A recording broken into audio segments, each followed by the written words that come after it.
Good morning students. Class 5 subject science chapter 3 का second part है ये द स्केलेटल सिस्टम यानी कि अस्थि तंत्र। The skeletal system perform the following function. It gives shape and support to the body. यानी कि अस्थि तंत्र का क्या कार्य है ये यहाँ पर लिखा है, वो क्या क्या कार्य करता है और किस प्रकार से मनुष्य शरीर में वो सहायक है।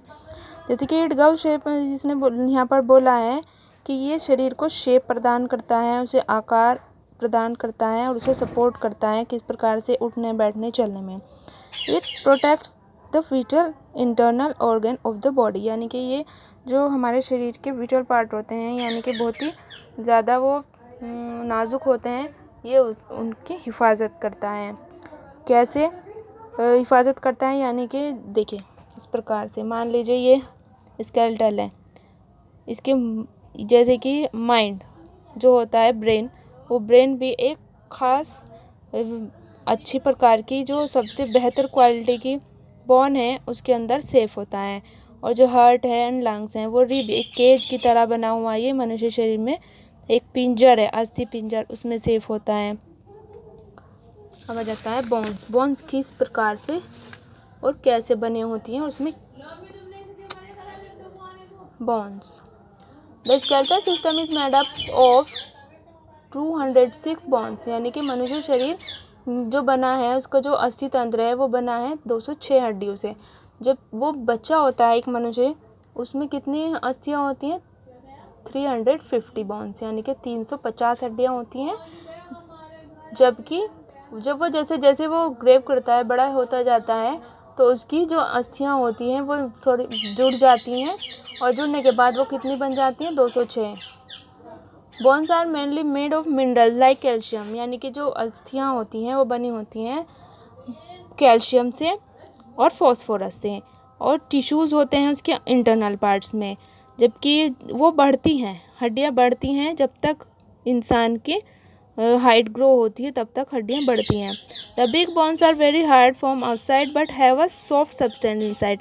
हड्डियाँ दिखाई तो देती हैं बाहर से बहुत ही हार्ड होती हैं, लेकिन उसके इनसाइड में बहुत ही सॉफ्ट पदार्थ भरा होता है जिसे कहा जाता है बोन मैरो, यानी कि जीव द्रव्यों से कहा जाता है। और ये जीव द्रव्य ही हमारा जीने का आधार होता है सच में, क्योंकि white blood cell fight the disease. यानी कि जो प्लाज्मा होता है, रक्त में जो वाइट ब्लड सेल्स होते हैं वो ही मेनली हमारे जैसे प्लेटेट्स बोल देते हैं, वो जीवन आधार होते हैं। वो सेल्स हमारी किस लिए सहायक होते हैं? वो सहायक होते हैं बीमारियों से लड़ने में। Main parts of the skeletal system, skull जो होता है यानी कि मनुष्य की खोपड़ी, उसे स्कल बोल देते हैं। और वो कैसे बनी होती है, क्या है उसमें? ब्रेन सेफ होता है उसमें। The upper part of skull is made of 8 flat bones. यानी कि जो ये खोपड़ी होती है मनुष्य की, ये बनी होती है 8 हड्डियों से, 8 अस्थियाँ होती हैं इसमें, जबकि वो फ्लैट होती हैं। पूरा मिलाकर जो पूरे फेस पर जो बोन्स होती हैं वो टोटल मिलाकर 14 होती हैं, यानी कि 14 हड्डियों से मिलकर पूरे फेस का ये स्कल बना होता है। The skull has holes to eyes. यानी कि स्कल में जो होल्स होते हैं आइज़ के एंड नोज़ का और माउथ का एंड ईयर्स के। तो द ओनली पार्ट, सिर्फ ये जो स्कल होता है मनुष्य की, तो इसका सिर्फ एक ही पार्ट मूव करता है, निचला वाला इसका जबड़ा।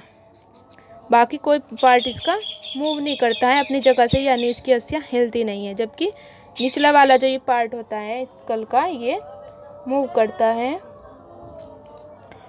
और जो टीथ होते हैं वो इसी से जुड़े होते हैं मनुष्य के। The backbone also called spin located at the central part of your back. यानी कि जो ये होती है बैकबोन, जिसे बोल देते हैं रीढ़ की जो हड्डियाँ होती हैं, रीढ़ की हड्डी होती है, वो मनुष्य के पिछली यानी बैक में, यानी कि कमर पर होती है।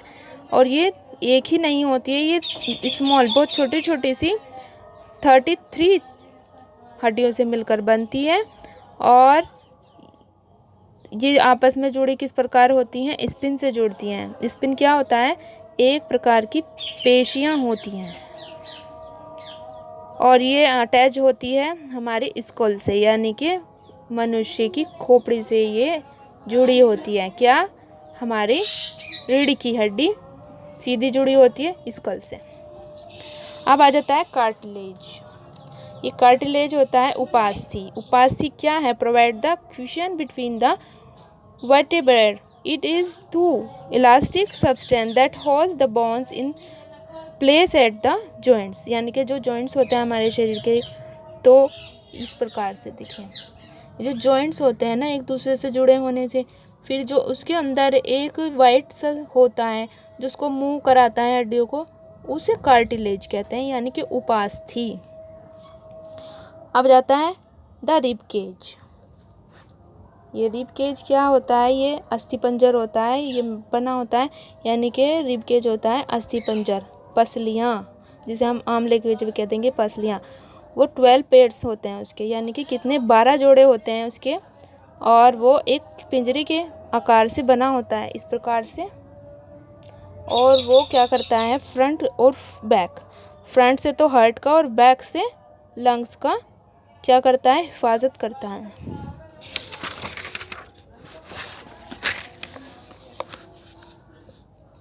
There are 2 pairs of limbs, the forelimbs और arms। ये limbs होते हैं पाद, जिसे हम बोल दें हिंदी में, परंतु इसको हम कहेंगे hands। आर्म हो या फिर लेग हो, उसे लिम्स बोलेंगे। आप देख लीजिए इसके कितने पार्ट होते हैं? इसके पार्ट होते हैं 1, 2, 3 एंड 4 पार्ट्स होते हैं इसके। जबकि ये जुड़ा होता है जहाँ से, उसे हम नहीं काउंट करेंगे। 1, 2, 3 इसे तीन हिस्सों में हम जोड़ेंगे। और जी चलिए अब आ जाता है यहाँ पर the upper arm is joint to spine by the shoulder blade. Shoulder से ये हैंड्स जुड़ा होता है। Together make the shoulder girdle. Our hands and feet have many small bones. हमारे फीट और हैंड जो होते हैं वो बहुत ही छोटी छोटी सी हड्डियों से मिलकर बने होते हैं। एंड आ जाता है जॉइंट्स। जॉइंट्स होते हैं जोड़। जोड़ किसके? Joints are the meeting points of two bones. ये दो हड्डियों का जोड़ आपस में किस प्रकार से जुड़ना, उसको कहलाता है। देखिए ये लिगमेंट्स होता है। ये लिगमेंट्स, ये अस्थियाँ बहुत ही उच्च क्वालिटी की जो होती हैं टिश्यूज़, उनसे जुड़ी होती हैं हड्डियाँ, ताकि वो इसी के अंदर मूव कर सके। और यहाँ पर होता है जीव द्रव्य, जो इसको आराम से फिसलने में, इधर उधर होने में सहायक होता है, जो इसको मूवेबल बनाता है। Okay students, ball and socket joint. Ball and socket joint, ये सॉकेट जॉइंट होते हैं, यानी कि बॉल्स वाले। कहीं तो इनका आकार बिल्कुल बॉल की तरह होता है और कहीं पर ये इस प्रकार से दिखाई देते हैं। Okay students, if you any questions about this chapter, you ask me, I can solve that. Thank you.